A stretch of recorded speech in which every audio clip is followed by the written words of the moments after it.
Hello दोस्तों, स्वागत है आप सभी का आपके अपने YouTube चैनल स्टडी विद दया में। दोस्तों, आज हम पढ़ने वाले हैं मौर्योत्तर काल के बारे में कि किस तरह से विदेशी आक्रमणकारियों ने भारत में आक्रमण करके यहाँ पर अपना साम्राज्य स्थापित किया और इसी क्रम में अनेक राजवंश स्थापित हुए और ये विदेशी आक्रमणकारियों के द्वारा भारत में सत्ता स्थापित की गई। मगध का जो शासन था, मगध का साम्राज्य था, वो बहुत बड़े एरिया में फैला हुआ था।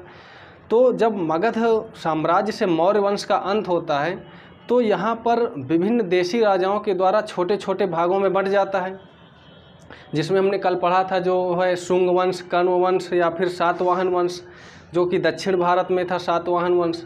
तो ये कई भागों में बंट जाता है। तो इसी क्रम में एक मौका मिल जाता है विदेशी आक्रमणकारियों को। वो इस का लाभ उठा करके कि भारत में जो है छोटे छोटे राजा थे, कोई एक संगठित राज व्यवस्था नहीं थी कि कोई बड़ी सैनिक व्यवस्था हो किसी राजा के पास। इस मौके का लाभ उठा करके विदेशी आक्रमणकारी भारत में आते हैं और यहाँ पर आक्रमण करके अपनी सत्ता स्थापित करने का प्रयास करते हैं। तो इसी क्रम में आज हम देखेंगे मौर्योत्तर काल के बारे में कि किस तरह से विदेशी आक्रमणकारी आकर के भारत में अपनी सत्ता स्थापित करते हैं। तो मौर्य साम्राज्य के पतन के बाद कई छोटे छोटे राज्यों का उदय हुआ। इसका लाभ उठाकर कई विदेशी जो है मध्य एशिया से भारत आए। वो मौर्य वंश का पतन हुआ तो इसके बाद जो देशी राजा थे, देशी राजाओं ने अपनी सत्ता स्थापित की और छोटे छोटे राजवंश उभर करके सामने आए। इसका लाभ उठा करके विदेशी आक्रमणकारी जो थे वो मध्य एशिया से होकर के भारत आए। अब मध्य एशिया से होकर के जो भारत आने वाले विदेशी थे उनमें से कौन कौन थे, इसका क्रम याद रखना जरूरी है। इनमें पहले जो आए हिंद यूनानी थे, जिन्हें हिंद यवन या फिर इंडो ग्रीक या फिर बैक्ट्रियाई शासकों के नाम से भी जाना जाता है। तो आप इसको याद रखिएगा, हिंद यूनानी या फिर इंडो ग्रीक या फिर बैक्ट्रियाई। हिंद यूनानियों के बाद शक आए, इसके बाद पहलव आए, फिर इसके बाद कुषाण आए। इसका क्रम याद रखिएगा, कई बार इसके क्रम के बारे में भी यहाँ से प्रश्न पूछ दिया जाता है। तो पहले कौन आया था? हिंद यवन शासक, फिर शक आए थे, इसके बाद पहलव और फिर कुषाण। अब सबसे पहले हिंद यवन शासक आए और हिंद यवन शासकों में सबसे पहला आक्रमण जो किया बैक्ट्रियाई शासक डेमेट्रियस के द्वारा किया गया। हिंद यवन शासकों में सबसे पहला आक्रमण बैक्ट्रिया के शासक डेमेट्रियस के द्वारा किया गया और इसने भारत पर अफ़गानिस्तान, पंजाब और सिंध को जीत लिया। इसने क्या किया कि भारत के जो है उत्तर पश्चिम क्षेत्र, जो इधर पाकिस्तान अफ़गानिस्तान का क्षेत्र था, इस उत्तर पश्चिम क्षेत्र पर आक्रमण किया। क्योंकि मध्य एशिया से आने का एकमात्र यही रास्ता था उत्तर पश्चिम का। इसने इस क्षेत्र पर आक्रमण करके अफ़गानिस्तान, पंजाब और सिंध को जीत लिया और वहाँ पर अपनी सत्ता स्थापित कर दी। 190 ईसा पूर्व में इसने राजधानी अपनी साकल को बनाई, जो कि उत्तर पश्चिम क्षेत्र में ही है, जो वर्तमान में आधुनिक नाम इसका क्या है? सियालकोट। इसने क्या किया कि उत्तर पश्चिम क्षेत्र को जीत लिया, अफ़गानिस्तान, पंजाब और सिंध के क्षेत्र को, और वहाँ पर अपनी सत्ता स्थापित की और अपनी राजधानी साकल या फिर सियालकोट को बनाया। इन हिंद यवन शासकों में जो सबसे प्रमुख शासक था, सबसे कह सकते हैं कि प्रतापी शासक था, इसका मिनांडर था या फिर इसे मिलिंद के नाम से भी जाना जाता है। इसका शासनकाल 165 से 145 बीसी यानी ईसा पूर्व तक था। सबसे प्रमुख शासक हिंद यवन शासकों में या फिर कहें इंडो ग्रीक शासक कौन था? मिनांडर था, जिसमें मैंने अभी आपको कल बताया था कि मिनांडर को पुष्यमित्र शुंग ने पराजित किया था। इसी हिंद यवन शासक मिनांडर को। मिनांडर और नागसेन के प्रश्नोत्तर का जो संकलन है वो किसमें है? मिलिंद पन्हों में। मिनांडर जब हिंद यवन शासक था, जब राजा था, तो एक बौद्ध भिक्षुक था नागसेन। नागसेन ने मिनांडर को बौद्ध धर्म के लिए प्रेरित किया। तो क्या हुआ कि मिनांडर ने बौद्ध धर्म से संबंधित कुछ प्रश्न किए और इनके प्रश्नों के जवाब नागसेन ने दिए। तो इनके जो प्रश्न और उत्तर का संकलन है, इसे ही मिलिंद पन्हों के नाम से जाना जाता है और इसमें इसका संग्रहण किया गया है। तो मिलिंद पन्हों क्या है? मिलिंद के प्रश्न और किसके, नागसेन के उत्तर, इसका संग्रहण जिसमें किया गया, जिसे मिलिंद पन्हों के नाम से जाना गया। तो मिलिंद पन्हों में क्या है, मिनांडर और नागसेन के प्रश्न और उत्तर का वर्णन है, और ये किससे संबंधित है, तो बौद्ध धर्म से संबंधित है। इसके बाद क्या हुआ कि मिनांडर ने बौद्ध धर्म को अपना लिया और बौद्ध धर्म को मानने लगा था।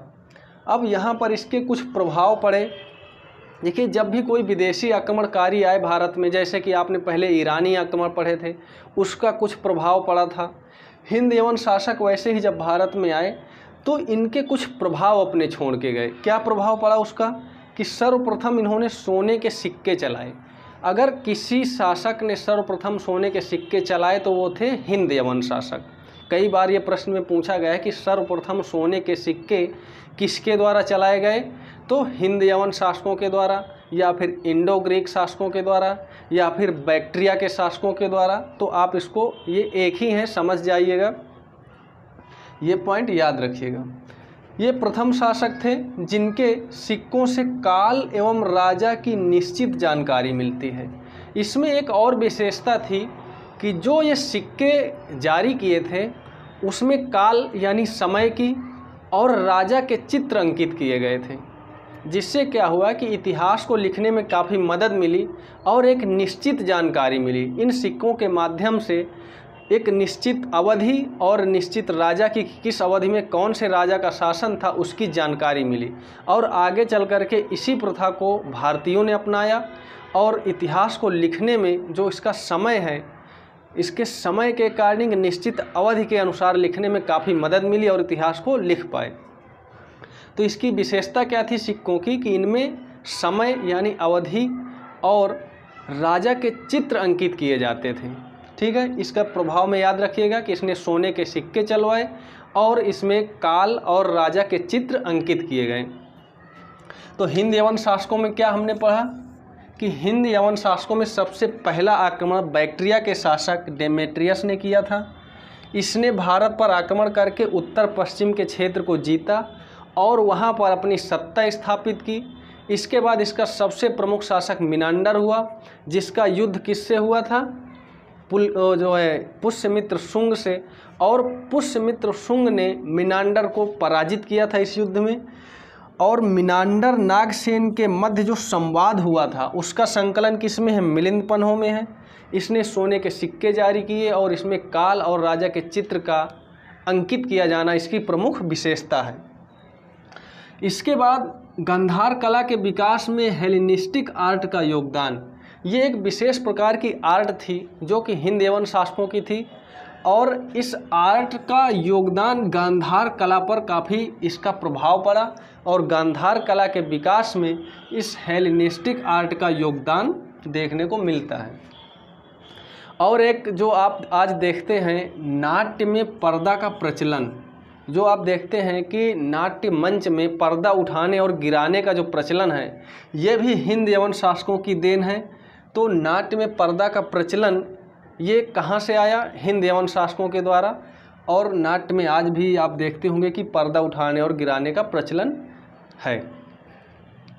तो ये पहले हिंद यवन शासक आए, इसके बाद कौन आए थे, शक। अब हम शक को पढ़ेंगे। ये शक क्या थे, ये मध्य एशिया से चारागाह की खोज में भारत आए थे, और ये चारागाह की खोज में जो है चारागाह को ढूंढते ढूंढते भारत में कई क्षेत्रों में बंट गए और ये कई शाखाओं में बंट गए, 5 शाखाओं में, और अलग अलग गुटों में बंट गए। चारागाह की खोज में निकले थे और इन्होंने यहाँ भारत में आकर के सत्ता स्थापित की और अपना शासन व्यवस्था संचालित किया। तो आइए समझते हैं किस तरह से। यूनानियों के बाद शक जो है मध्य एशिया से चारागाह की खोज में निकले थे भारत, और चारागाह की खोज करते करते ये भारत में प्रवेश कर गए और इनकी 5 शाखाएं जो थीं ये अलग अलग शाखाओं में विभक्त हो गए चारागाह की खोज में। इन 5 शाखाओं में सबसे जो प्रसिद्ध थी वो पश्चिमी शाखा थी, जो कि इसकी सबसे प्रमुख शाखा थी। और आगे चल कर के इसी पश्चिमी शाखा से एक प्रमुख शासक हुआ रुद्रदामन। रुद्रदामन जो है शक शासक था 130 ईस्वी से 150 ईस्वी तक इसका शासन था। इसके कुछ प्रमुख कार्य हैं, आइए देखते हैं क्या कार्य हैं। सुदर्शन झील का इसने जीर्णोद्धार करवाया। जो सुदर्शन झील चंद्रगुप्त मौर्य ने गुजरात के क्षेत्र में बनवाई थी सिंचाई व्यवस्था को सुदृढ़ बनाने के लिए, वो काफ़ी उस क्षीण हो चुकी थी, तो इसने उसके जीर्णोद्धार करवाया उस झील का, उसकी साफ सफाई करवाई और फिर से सिंचाई के उपयुक्त बनाया। किसने? रुद्रदामन ने। तो रुद्रदामन ने क्या किया कि सुदर्शन झील का जीर्णोद्धार किया और इसका निर्माण किसने करवाया था? चंद्रगुप्त मौर्य ने करवाया था। तो याद रखिएगा, इसका सबसे प्रमुख शासक शकों का कौन था? रुद्रदामन। इसने सुदर्शन झील का जीर्णोद्धार करवाया था। ये काफ़ी इम्पॉर्टेंट है, यहाँ से कई बार प्रश्न पूछा गया है। ये संस्कृत का बहुत बड़ा प्रेमी था और उसका नतीजा ये हुआ कि इसने संस्कृत में पहला अभिलेख जारी किया, जूनागढ़ अभिलेख। ये बहुत जो है पूछा गया है परीक्षा में, कई बार पूछा गया है कि जूनागढ़ अभिलेख किसने जारी किया था? तो रुद्रदामन ने, जो कि एक शक शासक था और इससे मौर्यों की जानकारी मिलती है। हालांकि पहले जितने भी अभिलेख हैं अशोक के काल के, उस अभिलेख में ब्राह्मी या फिर खरोष्टी, अरमाई, ग्रीक लिपि का प्रयोग है, लेकिन ये पहला ऐसा अभिलेख था जिसमें संस्कृत भाषा का प्रयोग है। कौन सा है? जूनागढ़ अभिलेख। और इसे किसने जारी किया था? तो रुद्रदामन ने जारी किया था, जो कि एक शक शासक था और इससे मौर्यों की जानकारी मिलती है, मौर्य काल की। इस रुद्रदामन को एक स्थानीय राजा ने पराजित किया। उज्जैन का एक स्थानीय राजा था जिससे रुद्रदामन का युद्ध हुआ और उसने रुद्रदामन को पराजित कर दिया इस युद्ध में। और अपनी जीत के उपलक्ष्य में उसने एक संवत चलाया जिसे विक्रम संवत कहा गया और एक उपाधि धारण की जो कि विक्रमादित्य की उपाधि थी। तो उज्जैन का एक स्थानीय राजा था जिसने 58 बीसी में शकों को पराजित किया और शकों को पराजित करने के उपलक्ष्य में उसने एक उपाधि धारण की, विक्रमादित्य की उपाधि, और ये अपने आप में एक सम्मानित करने के लिए धारण की जाती थी। तो विक्रमादित्य की उपाधि धारण की और विक्रम संवत चलवाया। विक्रम संवत जो कि 58 ईसा पूर्व चला था। तो अगर आज आप विक्रम संवत देखेंगे कि वर्तमान में विक्रम संवत क्या है, तो विक्रम संवत कैलेंडर जो है, जैसे कि वर्तमान में 2021 चल रहा है, तो हमें विक्रम संवत में जाने के लिए 58 प्लस करना पड़ेगा। क्यों? क्योंकि ये 58 ईसा पूर्व की बात है। तो ईस्वी से 58 वर्ष पहले विक्रम संवत जारी किया गया था। ठीक है। पहलव जो है, इसका अगला राजवंश कौन सा है? पहलवों का। कौन आए शकों के बाद? पहलव, जिन्हें पार्थियन के नाम से भी जाना जाता है। तो पहलव में यहाँ पर कहीं कहीं क्रम में पार्थियन भी लिखा रहता है, तो दोनों एक ही हैं, समझ जाइएगा।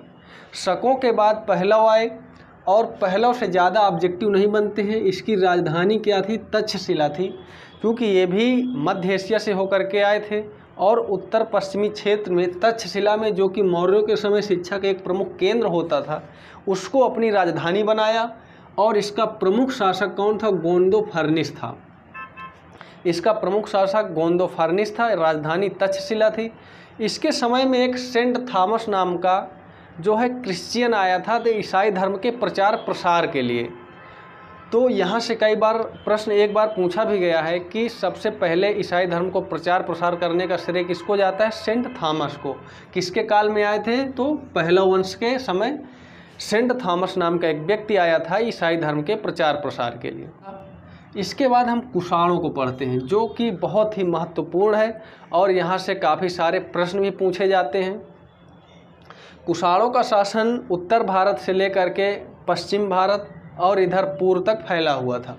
ये चीन के यूची या फिर तोखरी जाति से संबंधित थे। ये कुषाण कौन थे? ये चीन से आए थे और ये चीन से मध्य एशिया आए और मध्य एशिया से फिर भारत में प्रवेश किया। क्या है कि चीन से डायरेक्ट हिमालय पर्वत पड़ता है, तो चीन से भारत में प्रवेश कर पाना संभव नहीं था। तो ये जो यूची या तोखरी जाति से संबंध रखते थे ये कुषाण, ये पहले मध्य एशिया गए और मध्य एशिया से फिर उत्तर पश्चिमी क्षेत्र से भारत में प्रवेश किया। ये भी 5 कुलों में बटे हुए थे और इसमें सबसे प्रमुख कुल इनका कौन सा था? कुषाण। इस कुषाण वंश के जो संस्थापक थे कुजुल कड़फिसेस को जाना जाता है। कुजुल कड़फिसेस इस कुषाण वंश का संस्थापक था। तो यहाँ से इसके ज़्यादा प्रश्न नहीं बनते हैं कुजुल कड़फिसेस से, सिर्फ इससे ये पूछा जाता है कि संस्थापक कौन थे। तो संस्थापक के तौर पर कुजुल कड़फिसेस को जाना जाता है। इसके बाद दूसरा जो आया विम कड़फिसेस। विम कड़फिसेस शैव उपासक था, यानी शैव धर्म को मानता था, भगवान शिव की उपासना करता था और इसने सोने के सिक्के चलाए। सर्वाधिक शुद्ध सोने के सिक्के कुषाणों के द्वारा चलाए गए थे। ये कई बार प्रश्न पूछा गया है, तो इसको याद रखिएगा। सबसे पहले सोने के सिक्के किसने चलाए? तो हिंद यवन शासकों ने। सर्वाधिक शुद्ध सोने के सिक्के किसने चलाए? तो कुषाणों ने चलाए थे। और सबसे ज़्यादा संख्या में सोने के सिक्के किसने चलाए? तो वो गुप्त काल में चलाए गए थे, गुप्तों ने चलाए थे, क्योंकि गुप्तों का जो समय था वो काफ़ी लंबा था। तो सर्वाधिक संख्या में ज़्यादा सोने के सिक्के गुप्तों ने चलाए थे। इस वंश का जो सबसे प्रतापी राजा था वो कनिष्क था। तो यहाँ कनिष्क से कई सारे प्रश्न पूछे जाते हैं, आइए समझते हैं। इनकी राजधानी जो थी पुरुषपुर थी, पेशावर के नाम से भी आधुनिक नाम जाना जाता है। इसके बाद इसने मथुरा को राजधानी बनाया। पहले इन्होंने उत्तर पश्चिमी क्षेत्र पर कब्जा किया और वहाँ पर अपनी सत्ता स्थापित की और पुरुषपुर को राजधानी बनाया। इसके बाद धीरे धीरे इनका साम्राज्य भारत के आंतरिक क्षेत्र में प्रवेश करता गया और आंतरिक भागों में अपनी सत्ता स्थापित करने के बाद इन्होंने मथुरा को राजधानी बनाया। तो पहली इनकी राजधानी कौन सी थी? पुरुषपुर थी। इसके बाद दूसरी राजधानी मथुरा थी। 78 ईस्वी में शासक बनने के उपलक्ष्य में शक संवत चलाया। पहला हमने कौन सा पढ़ा? विक्रम संवत, जो कि 58 ईसा पूर्व था और ये जीत की खुशी में चलाया गया था। किसकी खुशी में? जीत की खुशी में, जो कि रुद्रदामन को पराजित किया था एक उज्जैन के स्थानीय राजा ने। इस खुशी में विक्रम संवत चलाया गया। जो शक संवत चलाया गया ये राजा बनने के उपलक्ष्य में चलाया गया। तो ये कब चलाया गया था? 78 ईस्वी में। अब अगर हम 78 ईस्वी में जो शक संवत चलाया गया इसकी बात करें कि वर्तमान में शक संवत के हिसाब से कौन सा वर्ष चल रहा है, तो हमें इसके लिए 78 वर्ष पीछे जाना पड़ेगा। चूँकि सन 1 से ईस्वी शुरू होती है और इस क्रम में अगर हम देखें तो ये 78 ईस्वी में चला था, यानी 78 साल के बाद। तो हमें 1 पर वापस जाने के लिए 78 माइनस करना पड़ेगा। अगर हम वर्तमान में बात करें कि शक संवत कौन सा चल रहा है, तो 2021 में हमें 78 माइनस करना पड़ेगा।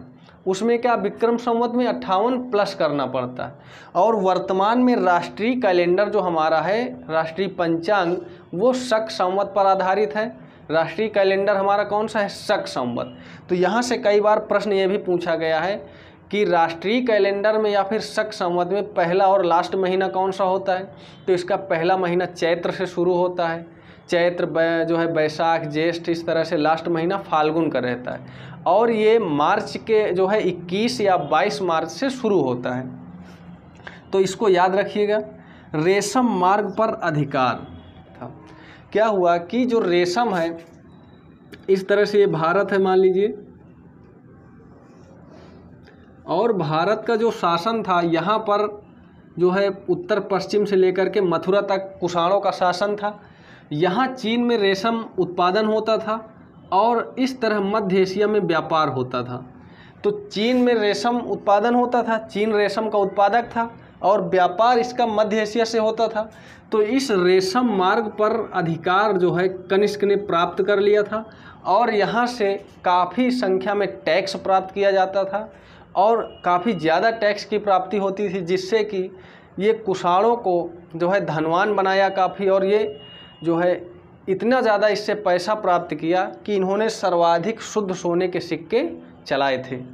तो रेशम मार्ग पर अगर किसी ने अधिकार प्राप्त किया था तो वो किसने प्राप्त किया था? कुषाणों ने, कनिष्क के काल में। तो यहाँ से कई बार प्रश्न पूछा जाता है कि रेशम मार्ग पर अधिकार प्राप्त करने वाला कौन सा शासक था या फिर कौन सा वंश था। तो कुषाणों ने रेशम पर अधिकार प्राप्त किया था और यहाँ से टैक्स वसूलते थे।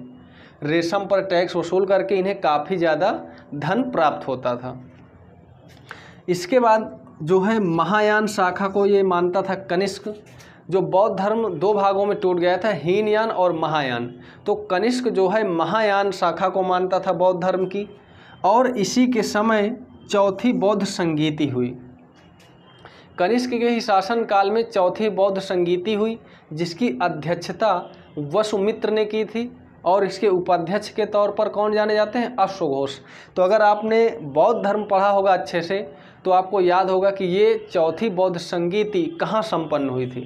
तो ये कुंडलवन कश्मीर में संपन्न हुई थी चौथी बौद्ध संगीति। ये काफ़ी इम्पॉर्टेंट है। चौथी बौद्ध संगीति किसके शासनकाल में हुई थी, कनिष्क के शासनकाल में। इसका क्या प्रभाव पड़े, कुछ गांधार एवं मथुरा कला का विकास हुआ। गांधार कला का विकास कैसे हुआ, भारत और हिंद एवं शासकों के मिश्रण से, यानी यूनानी और भारत के मिश्रण से गांधार कला का विकास हुआ। मथुरा कला जो कि पूर्णतः इसमें ज़्यादातर भारतीय प्रभाव देखने को मिलता है। जो मथुरा का क्षेत्र था यहाँ यूपी में, ये भारत के आंतरिक भाग में स्थित था, तो इस पर ज़्यादातर भारतीय प्रभाव देखने को मिलता है। ये पूर्ण रूप से भारतीय कला थी। तो ये गांधार कला कौन सी थी, ये मिश्रित कला थी और मथुरा कला पूर्ण रूप से भारतीय कला थी।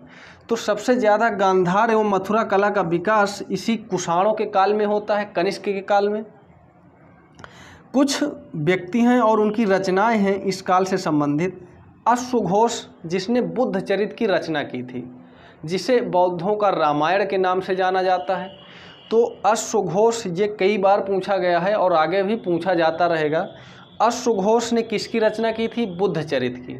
या फिर ऐसे पूछता है बुद्ध चरित्र की रचना किसने की, तो अश्वघोष ने। ये किसके समकालीन थे, कनिष्क के। चरक ने चरक संहिता की रचना की और इन्हें जो है चिकित्सा के जनक के रूप में जाना जाता है, चरक को। ठीक है, तो चरक ने किसकी रचना की थी, चरक संहिता की। और जो आयुर्वेदिक चिकित्सा के जनक हैं वो चरक को जाना जाता है। सुश्रुत ने सुश्रुत संहिता की रचना की और ये शल्य चिकित्सा के जनक माने जाते हैं। जो शल्य चिकित्सा थी उस समय, शल्य चिकित्सा सुश्रुत के द्वारा की गई थी और इन्होंने इसका जो वर्णन किया है अपनी एक सुश्रुत संहिता में, शल्य चिकित्सा के बारे में लिखा है और शल्य चिकित्सा के जनक भी यही माने जाते हैं। तो याद रखिए ये चरक हैं, जो ये भी चिकित्सक थे और इन्होंने चरक संहिता लिखी है। सुश्रुत ये भी चिकित्सा से ही संबंध रखते थे, ये शल्य चिकित्सा के जनक हैं। इसके बाद एक नागार्जुन हैं, जिन्हें भारत के आइंस्टीन के नाम से जाना जाता है और इन्होंने शून्यवाद के जो है, इन्हें शून्यवाद के जनक के रूप में जाना जाता है। इन्होंने सापेक्षता का सिद्धांत दिया था। तो नागार्जुन ने क्या दिया था, सापेक्षता का सिद्धांत। इन्हें शून्यवाद के जनक के रूप में जाना जाता है। तो याद रखिएगा इन चारों को, यहाँ से भी कई बार प्रश्न पूछे जाते हैं। नागार्जुन से भी शून्यवाद का जनक किसे कहा जाता है, या फिर सापेक्षता का सिद्धांत सर्वप्रथम किसने दिया था, तो नागार्जुन ने दिया था। तो कुषाणों में हमने क्या देखा कि ये चीन के यूची या तोखरी जनजाति के लोग थे। ये पहले मध्य एशिया गए और फिर मध्य एशिया से भारत में प्रवेश किया। जो इसके संस्थापक थे कुजुल कडफिसेस, इसके बाद आए विम कडफिसेस, जिसने सर्वाधिक शुद्ध सोने के सिक्के चलाए। तो कई बार व्यक्तिगत पूछ लेता है कि सर्वाधिक शुद्ध सोने के सिक्के किस कुषाण शासक ने चलाए थे, तो वहाँ पर विम कडफिसेस को याद रखना जरूरी हो जाता है। इसका सबसे प्रतापी शासक कनिष्क था। इनकी राजधानी पुरुषपुर या फिर पेशावर थी। इसके बाद इन्होंने दूसरी राजधानी मथुरा को बनाया और शासक बनने के उपलक्ष्य में इन्होंने एक संवत चलाया, शक संवत कैलेंडर को चलाया, जो कि 78 ईस्वी में चलाया था। रेशम मार्ग पर अधिकार प्राप्त करने वाला प्रथम शासक कौन था, तो कुषाण ही थे, कनिष्क था। महायान शाखा को मानता था। चौथी बौद्ध संगीत इसके काल में संपन्न हुई। गांधार कला और मथुरा कला का विकास हुआ और ये नाम और इनकी रचनाएं, इनको भी याद रखिएगा। तो यहाँ से हमने देखा कि पहले जब मौर्यों का पतन हुआ, इसके बाद कुछ देशी राजा आए, इसके बाद जो भारत के अंदर अराजकता सी थी, छोटे छोटे राज्य थे, कोई संगठित राज्य नहीं था, बड़ा राज्य नहीं था, इसका फ़ायदा उठा करके विदेशियों ने भारत में आक्रमण किया। और इस क्रम में सबसे पहले आए हिंद यवन, इसके बाद शक आए, फिर पहलव, इसके बाद कुषाण आए, और इन्होंने भारत में अपनी सत्ता स्थापित की और इनकी कुछ प्रमुख विशेषताएं रहीं। तो उम्मीद करते हैं आपको आज के इस वीडियो में काफ़ी समझ में आया होगा। इसको एक बार और देखिएगा, रिवाइज करिएगा और ऑब्जेक्टिव बनाइएगा। धन्यवाद।